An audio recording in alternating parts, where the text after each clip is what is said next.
So itong si Salome ay nag-intensify into a tropical storm category kaninang 2 a.m. at ito'y huling namataan over the coastal waters ng Sabtang, Batanes. May taglay na lakas na hangin na 65 kilometers per hour malapit sa sentro at 90 kilometers per hour na pagbugso. Ang kanyang kilos ay south-southwestward sa bilis na 20 kilometers per hour. Sa ngayon, meron din tayong Intertropical Convergence Zone or ITCZ na nakakaapekto dito sa may Palawan at Mindanao. I-discuss po muna natin yung magiging track netong si Bagyong Salome.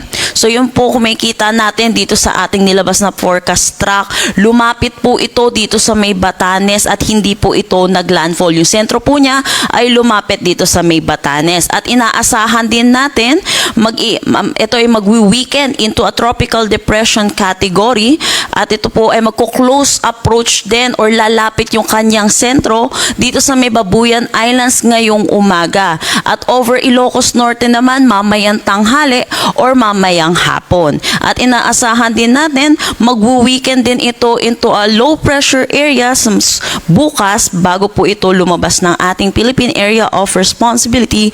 At inaasahan pa rin po natin bilang low pressure area, posible pa rin naman po ito magdala ng mga pag-ulan, yung kanyang mga kaulapan dito sa may eastern section ng ating bansa. Kaya patuloy po tayo magmo-monitor at tutok po tayo sa updates na nilalabas ng Pag-asa.